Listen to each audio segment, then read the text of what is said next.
ಕನ್ನಡಪರ ಹೋರಾಟಗಾರರು ಇದೇ 22ಕ್ಕೆ ಕರ್ನಾಟಕ ಬಂದ್ಗೆ ಕರೆಯನ್ನು ಕೊಟ್ಟಿರುವಂಥದ್ದು. ಆದರೆ 22ನೇ ತಾರೀಕು 5, 6, 7, 8ನೇ ತರಗತಿಗೆ ಮೌಲ್ಯಾಂಕನ ಪರೀಕ್ಷೆ ನಿಗದಿಯಾಗಿರುವಂಥದ್ದು. ಆದರೆ ಎಲ್ಲೋ ಒಂದು ಕಡೆ ಈ ಒಂದು ಬಂದ್ನಿಂದಾಗಿ ಪೋಷಕರು ವಿದ್ಯಾರ್ಥಿಗಳು ಆತಂಕಕ್ಕೆ ಒಳಗಾಗಿರುವಂಥದ್ದು. ಯಾಕೆಂತಂದರೆ ಅವತ್ತಿನ ದಿನ ಪರೀಕ್ಷೆ ನಡೆಯುತ್ತೋ ನಡೆಯಲ್ವೋ ಅನ್ನುವಂತಹ ಒಂದು ಗೊಂದಲಕ್ಕೆ ಸಿಲುಕಿದ್ದಾರೆ.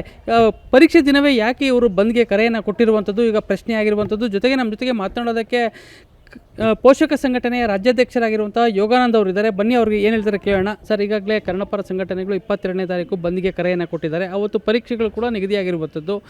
ಪರೀಕ್ಷೆ ದಿನದಂದೇ ಇವರು ಬಂದ್ ಮಾಡಿದರೆ ಎಷ್ಟೆಲ್ಲ ತೊಂದರೆಗಳಾಗುತ್ತೆ?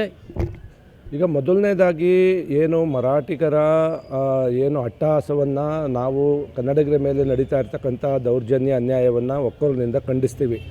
ಅದ್ರ ಜೊತೆಗೆ ಈಗ ಏನು ಮಾರ್ಚ್ 22ನೇ ತಾರೀಕು ಶನಿವಾರ ಏನು ಅವರು ಬಂದ್ಗೆ ಕರೆ ಕೊಟ್ಟಿದ್ದಾರೆ, ಕರ್ನಾಟಕ ಬಂದ್ಗೆ, ಅವತ್ತು ನಮಗೆ 4, 5, 6, 7ನೇ ತರಗತಿಗಳಿಗೆ ಸುಮಾರು 40 ಲಕ್ಷ ವಿದ್ಯಾರ್ಥಿಗಳಿಗೆ ಸುಮಾರು 50ರಿಂದ 60 ಸಾವಿರ ಶಾಲೆಗಳಲ್ಲಿ ಮೌಲ್ಯಾಂಕನ ಪರೀಕ್ಷೆ ನಿಗದಿಯಾಗಿದೆ.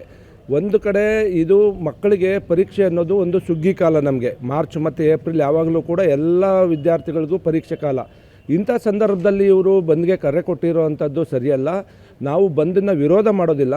ಆದರೆ ಪರೀಕ್ಷಾ ದಿನಾಂಕದಂದು ನೀವು ಕರ್ನಾಟಕ ಬಂದ್ ಮಾಡೋದಾದರೆ ಆ ಮಕ್ಕಳ ಶೈಕ್ಷಣಿಕ ಭವಿಷ್ಯಕ್ಕೆ ಕೊಡ್ಲಿಪೆಟ್ಟು ಬೀಳ್ತದೆ. ಇದು ಆ ಮಕ್ಕಳ ಹಕ್ಕುಗಳ ಉಲ್ಲಂಘನೆ ಕೂಡ ಆಗ್ತದೆ. ಆದ್ದರಿಂದ ನಾವು ಮನವಿ ಮಾಡ್ತಾಯಿದ್ದೀವಿ, ನೀವು ಬಂದನ್ನು ಮಾಡಬೇಡಿ ಅಂತ ಹೇಳ್ತಾ ಇಲ್ಲ. ಆದರೆ ಪರೀಕ್ಷೆ ದಿನ ಬಂದ್ ಮಾಡೋದು ಇದು ಲಕ್ಷಾಂತರ ವಿದ್ಯಾರ್ಥಿಗಳು ಮತ್ತು ಲಕ್ಷಾಂತರ ಪೋಷಕರಿಗೆ ಇದು ಭಾಳ ತೊಂದರೆ ಆಗ್ತದೆ.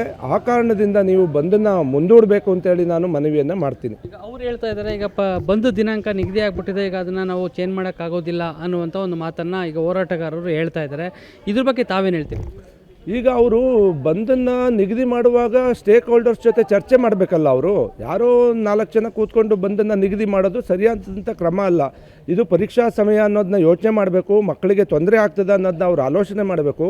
ಯಾಕೆಂದರೆ ವಾಟಾಳ್ ನಾಗರಾಜ್ ಅವರು ತುಂಬ ಹಿರಿಯರಿದ್ದಾರೆ, ಹಿರಿಯ ಹೋರಾಟಗಾರರಿದ್ದಾರೆ. ಅವರು ಇಂಥ ಪರಿಸ್ಥಿತಿಯಲ್ಲಿ ಯಾರ್ಯಾರು ಈ ಶಿಕ್ಷಣ ಕ್ಷೇತ್ರದಲ್ಲಿ ಕೆಲಸ ಮಾಡ್ತಾರೆ ಅವ್ರ ಜೊತೆ ಸಮಾಲೋಚನೆ ಮಾಡಿ ಸರಿಯಾದ ದಿನಾಂಕವನ್ನು ನಿಗದಿಪಡಿಸಬೇಕಾಗಿತ್ತು. ಈಗ ನಾನು ನಿನ್ನೆ ಕೂಡ ಅವ್ರ ಜೊತೆ ಮಾತಾಡಿದ್ದೀನಿ, ಮನವಿಯನ್ನು ಕೂಡ ಮಾಡಿದ್ದೀನಿ. ಅವರು ಇದನ್ನು ನಾನು ಯೋಚನೆ ಮಾಡ್ತೀನಿ ಅಂತ ಕೂಡ ಹೇಳಿದ್ದಾರೆ. ನಾವು ಬಂದ್ ವಿರೋಧಿಗಳಲ್ಲ. ಬಂದ್ ಮಾಡೋದಾದರೆ ಯಾವಾಗಲಾದ್ರೂ ಪರೀಕ್ಷೆ ಇಲ್ದಿರೋ ಟೈಮಲ್ಲಿ ಅವರು ಬಂದನ್ನು ಮಾಡಿಕೊಳ್ಳಿ, ತೊಂದರೆ ಇಲ್ಲ, ನಮ್ಮದು ಅದಕ್ಕೆ ಬೆಂಬಲ ಇರ್ತದೆ. ಹಾಗಂತೇಳಿ ನೀವು ಲಕ್ಷಾಂತರ ಮಕ್ಕಳಿಗೆ ತೊಂದರೆ ಕೊಟ್ಟು, ಪೋಷಕರಿಗೆ ತೊಂದರೆ ಕೊಟ್ಟು ಬಂದ್ ಮಾಡಿ ಸಾಧನೆ ಮಾಡೋದೇನು?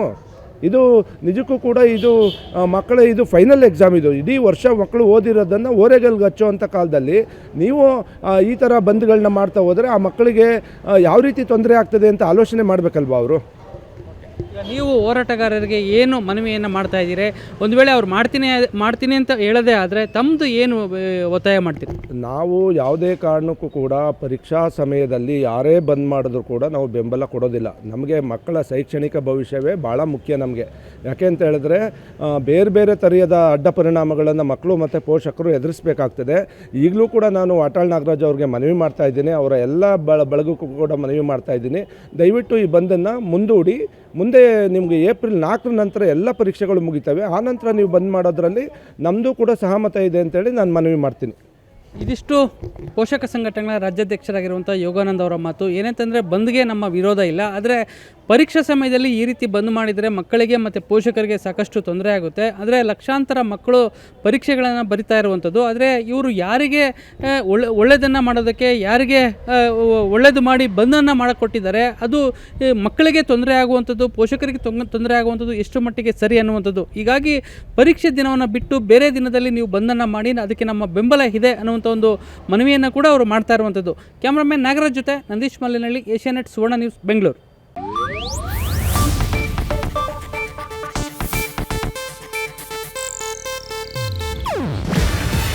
ಇದು ಏಷ್ಯಾನೆಟ್ ನ್ಯೂಸ್ ನೆಟ್ವರ್ಕ್ ಪ್ರಸ್ತುತಿ. ನೀವು ನೋಡ್ತಿದ್ದೀರಾ ಏಷ್ಯಾನೆಟ್ ಸುವರ್ಣ ನ್ಯೂಸ್.